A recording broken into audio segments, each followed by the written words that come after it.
नमस्कार दोस्तों, आप सभी को कैसे हैं आप सब। तो स्वागत है आपका मेरे यूट्यूब चैनल ओल्हान एकेडमी पर। जैसे कि आप सभी जानते हैं कि मेरा चैनल एकदम से नया है और मुझे आप सबके सपोर्ट की बहुत अधिक ज़रूरत है।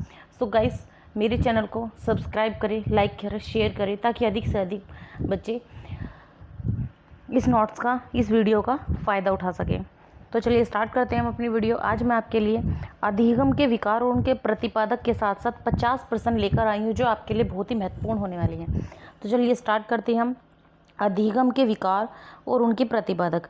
डिसलेक्सिया, डिसग्राफिया, डिसकैलकुलिया, ये सब क्या हैं? इसके अधिगम के विकार हैं। ये एक छोटा सा चार्ट बना के दे रखा है, इसको हम लोग पढ़ेंगे। देखिए, डिसलेक्सिया, पढ़ने में कठिनाई, शब्दों को पहचानने में कठिनाई, ये सब इस चार्ट में लिखा हुआ है। आगे हम इसको डिटेल में पढ़ते हैं। अधिगम के विकार, क्योंकि ये बहुत छोटा है, ये फ़ोन में हमें दिख नहीं रहा है, लेकिन ये चार्ट आपके लिए बहुत महत्वपूर्ण होने वाला है। जब आप इसको नोट्स के रूप में लोगे तो आपको ये क्लियर आएगा। फ़ोन की स्क्रीन छोटी है, तो जिस कारण ये क्लियर नहीं आ पा रहा है।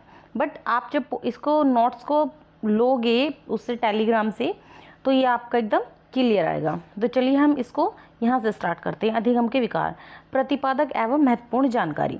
अधिगम के विकार, लर्निंग डिसएबिलिटीज़, ऐसे विकार हैं जिनमें बच्चे की बुद्धि सामान्य या सामान्य से अधिक होने के बावजूद पढ़ने, लिखने, गणना करने या भाषा समझने में कठिनाई होती है। ठीक है। अधिगम विकार के प्रमुख प्रतिपादक। अब इसके देखिए, आप प्रतिपादक देखिए। सैमुअल ए क्रिक, इन्हें लर्निंग डिसएबिलिटी का जनक यानी कि फादर ऑफ लर्निंग डिसएबिलिटीज़ कहा जाता है।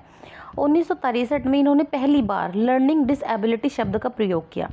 कब किया? 1963 में। इनके अनुसार अधिगम विकार वाले बच्चों में सुनने, बोलने, पढ़ने, लिखने और गणना करने में कठिनाई होती है। अल्फ्रेड स्ट्रेस, इन्होंने मस्तिष्क की क्षति और सीखने की समस्याओं के संबंध का अध्ययन किया। इनके कार्यों ने अधिगम विकार की पहचान में महत्वपूर्ण योगदान दिया। हैंज वेर्नर, इन्होंने विकासात्मक कठिनाइयों और सीखने की समस्याओं पर कार्य किया। विशेष शिक्षा के क्षेत्र में महत्वपूर्ण योगदान दिया। अधिगम विकार की परिभाषा देखिए। जब किसी बच्चे को सामान्य शिक्षा प्राप्त करने के बावजूद पढ़ने, लिखने, बोलने या गणना करने में लगातार कठिनाई हो, तो उसे अधिगम विकार कहा जाता है। अधिगम विकार के प्रकार देखिए, ये आपके लिए बहुत ही ज़्यादा इंपॉर्टेंट होने वाला है, क्योंकि सीटेट, यूपीटेट, सुपरटेट, केवीएस यहाँ पर बहुत अधिक पूछे जाते हैं। यहाँ से क्वेश्चन बहुत अधिक पूछे जाते हैं। यहाँ से 3-4 जो ये इसके विकार हैं, यहाँ पे बहुत ज़्यादा पूछे जाते हैं। एक पठन विकार है, एक लिखने वाला विकार है और एक गणित का विकार है। इसको ध्यान से पढ़िएगा कि इसको क्या क्या कहते हैं और इसका अर्थ क्या है, इसकी पहचान क्या है, इसके लक्षण क्या है। यहीं से क्वेश्चन आपका फंसता है।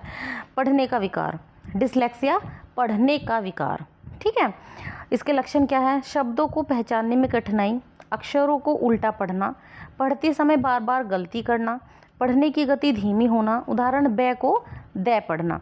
डिसग्राफिया, लिखने का विकार। लक्षण: खराब हस्तलेखन, अक्षरों का आकार बिगड़ना, लिखते समय अधिक समय लगना, वर्तनी की गलतियाँ। डिसकैलकुलिया, कैलकुलेट और कैलकुलेट कहाँ किया जाता है? गणित में। गणितीय विकार। लक्षण: जोड़, घटाव, गुणा, भाग में कठिनाई, संख्या याद करने रखने में समस्या, गणितीय चिन्हों को समझने में कठिनाई। डिसफेजिया, भाषा समझने और बोलने का विकार। डिसफेजिया, भाषा समझने और बोलने का विकार। इसका लक्षण: शब्दों को समझने में कठिनाई, सही शब्दों का प्रयोग न कर पाना, बातचीत में समस्या। डिस्प्रैक्सिया, समन्वय का विकार। इसके लक्षण क्या है? संतुलन बनाने में कठिनाई, वस्तुओं को पकड़ने में समस्या, लिखने और चित्र बनाने में कठिनाई। अधिगम विकार के कारण आनुवांशिक कारण, मस्तिष्क की संरचना में अंतर, गर्भावस्था के दौरान समस्याएं, जन्म के समय जटिलताएं, तंत्रिका तंत्र की समस्याएं। अधिगम विकार की विशेषताएं: बुद्धि सामान्य होती है, सीखने की गति धीमी होती है, पढ़ने लिखने में कठिनाई होती है, ध्यान केंद्रित करने में समस्या हो सकती है, आत्मविश्वास कम हो सकता है। शिक्षक की भूमिका बच्चों को अतिरिक्त समय दें, सरल भाषा का प्रयोग करें, चित्रों और गतिविधियों द्वारा पढ़ाएं, सकारात्मक प्रोत्साहन दें, व्यक्तिगत भिन्नताओं का सम्मान करें। सीटेट, यूपीटेट, सुपरटेट के लिए ये महत्वपूर्ण तथ्य हैं, ये तथ्य हैं, इधर जानकारी है। लर्निंग डिसेबिलिटी के जनक Samuel A Crick. Learning disability शब्द कब आया? 1963 में। पढ़ने का विकार डिसलेक्सिया, लिखने का विकार डिसग्राफिया, गणित का विकार डिसकैल्कुलिया, भाषा का विकार डिस्फेजिया, समन्वय का विकार डिस्प्रैक्सिया। देखिए यहाँ पर परीक्षा में पूछे जाने वाले महत्वपूर्ण प्रश्न आपके लिए लेकर आए हैं हम, इन्हें ध्यान से पढ़िएगा और यहीं से आपका एक ना एक क्वेश्चन इसी पैटर्न पर आधारित आपका क्वेश्चन आ जाएगा। लर्निंग डिसेबिलिटी का जनक किसे कहा जाता है? Samuel A Crick. डिसलेक्सिक किससे संबंधित है? पढ़ने की कठिनाई। डिसग्राफिक किससे संबंधित है? लिखने की कठिनाई। डिसकैल्कुलिया किससे संबंधित है? गणितीय कठिनाई। लर्निंग डिसेबिलिटी शब्द का प्रयोग पहली बार किसने किया? सैमुअल ए क्रिक 1963 में। देखिए यह topic CTET, UPTET, super TET, DSSB, KVS, NVS और सभी शिक्षक भर्ती परीक्षाओं के लिए अत्यंत महत्वपूर्ण है। यहाँ पर देखिए अधिगम के विकार है, यहाँ पर डिसलेक्सिया बहुत महत्वपूर्ण है, डिसग्राफिया, डिसकैल्कुलिया भाई साहब बहुत ही ज़्यादा महत्वपूर्ण है ये टॉपिक। अब देखिए डिसलेक्सिया किससे संबंधित है? गणित, लेखन, पढ़ना, खेलना, पढ़ना। डिसलेक्सिया में बच्चे को पढ़ने, शब्द पहचानने और अक्षरों को समझने में कठिनाई होती है। डिसग्राफिया किससे संबंधित है? लेखन, पढ़ना, गणित, सुनना, लेखन। डिसग्राफिया ग्राफ बनाते हैं तो ग्राफ का संबंध है, जब लिखेंगे जब तो ग्राफ बनेगा। डिसग्राफिया लिखने से संबंधित, याद रखना डिसग्राफिया में लिखावट खराब होती है तथा लिखने में कठिनाई होती है। डिसकैल्कुलिया किससे संबंधित है? पढ़ना, लेखन, गणित, भाषा। गणित, सी इसका सही है, गणित।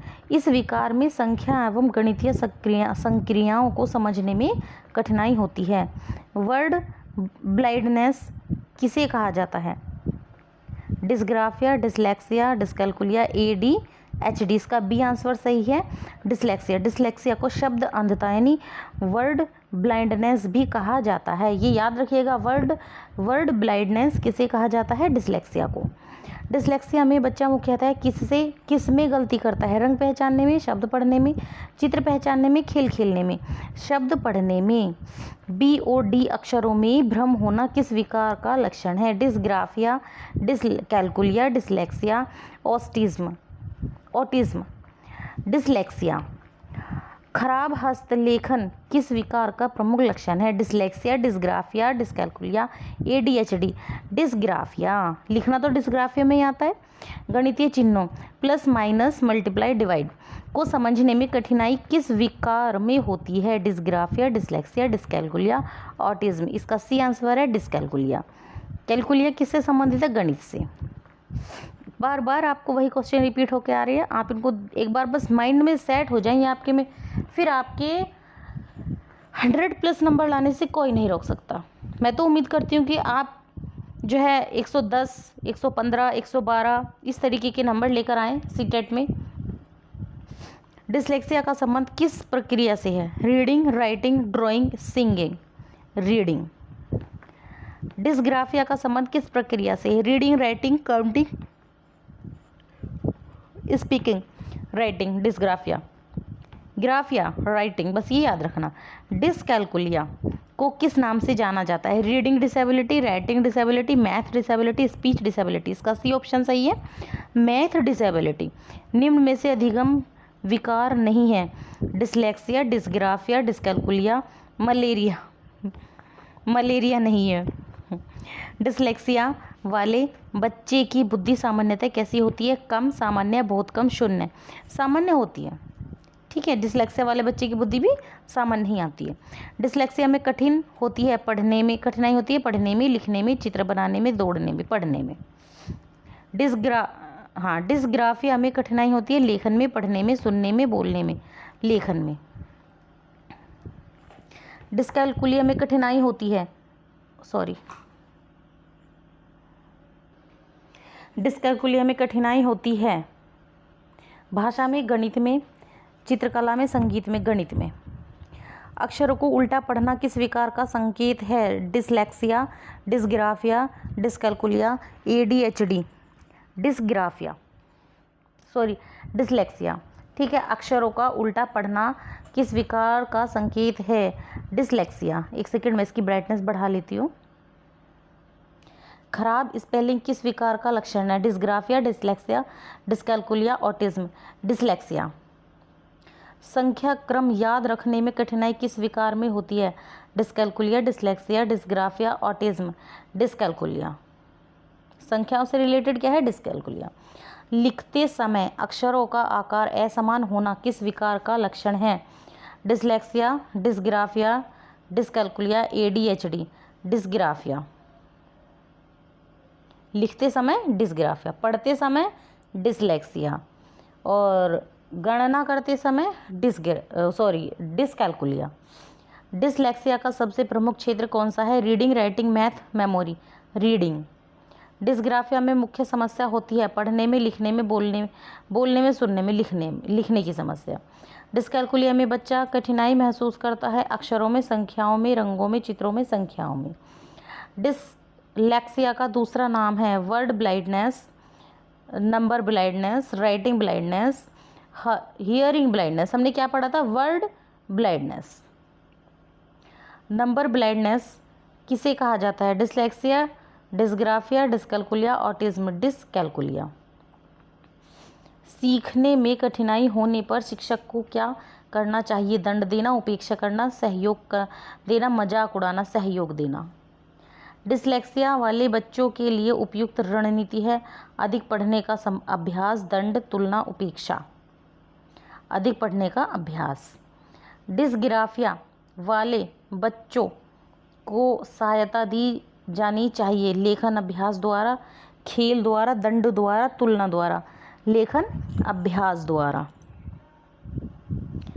डिसकैल्कुलिया वाले बच्चों के लिए उपयोगी है ठोस वस्तुओं का प्रयोग, दंड, उपेक्षा, केवल परीक्षा, ठोस वस्तुओं का प्रयोग। अधिगम विकार का संबंध किससे है? सीखने की प्रक्रिया, बीमारी, खेल, भोजन। सीखने की प्रक्रिया। 31 से 50 तक जो MCQ हैं वे एकदम से कहते हैं ना क्विक आंसर वाले हैं। डिसलेक्सिया पढ़ने का विकार, डिसग्राफिया लेखन का विकार, डिसकैल्कुलिया गणित का विकार, word blindness dyslexia, number blindness dyscalculia, खराब हस्तलेखन डिसग्राफिया, अक्षर पहचानने में कठिनाई डिसलेक्सिया, गणना में कठिनाई डिसकैल्कुलिया, स्पेलिंग त्रुटियाँ डिसलेक्सिया, लिखने में दर्द या थकान डिसग्राफिया, संख्या तुलना में कठिनाई डिसकैल्कुलिया, पढ़ने की गति धीमी डिसलेक्सिया, लिखावट अस्पष्ट डिसग्राफिया, गुणा पहाड़े याद न रहना डिसकैल्कुलिया, बी और डी में भ्रम डिसलेक्सिया, अक्षरों का असमान आकार डिसग्राफिया, गणितीय चिन्हों में भ्रम डिसकैल्कुलिया, अधिगम विकार वाले बच्चे की बुद्धि सामान्य। अधिगम विकार वाले बच्चे की बुद्धि सामान्य। ये क्वेश्चन आ सकता है और आपके लिए सामान्य और असामान्य दोनों ऑप्शन होंगे, लेकिन ये सामान्य होगा। आप समझेंगे कि विकार है, अगर बुद्धि में विकार है तो वो असामान्य है, लेकिन नहीं, अधिगम विकार वाले बच्चे जो हैं वो क्या है? सामान्य होते हैं। शिक्षक का दृष्टिकोण सहयोगात्मक। देखिए एक चीज़ है, सीटेट यूपीटेट में सबसे अधिक पूछा जाने वाला अधिगम विकार है, ये कौन सा है? डिसलेक्सिया। डिसलेक्सिया को प्लीज़ आप पूरे ध्यान से पढ़िएगा, क्योंकि डिसलेक्सिया जो है पठन विकार है, पढ़ना है इसका आंसर, पढ़ने से रिलेटेड है। Dyslexia reading disorder, dysgraphia writing disorder लिखना, डिसकैल्कुलिया मैथमेटिक्स डिसऑर्डर गणित। अब देखिए हमारी ट्रिक है LGC, L 4 letter, G 4 graph, C 4 calculation. ठीक है, L 4 लेटर कहाँ आते हैं? रीडिंग में डिसलेक्सिया। ठीक है, और जी ग्राफ कहाँ बनता है? डिसग्राफिया राइटिंग में। कैलकुलेशन कहाँ होती है? डिसकैल्कुलिया मैथ में। ठीक है, इस तरीके से आप इसको याद रखेंगे। हमने ये किए, यहाँ पर भी बनाया, मानसिक विकार का है ये आपको तब क्लियर दिखेगा जब आप यहाँ के हमारे नोट्स लेंगे। तो हमारे नोट्स लेने के लिए PDF लेने के लिए आपको हमारे टेलीग्राम चैनल से ज्वाइन होना पड़ेगा और हमारे टेलीग्राम चैनल का नाम है @उड़ान एकेडमी।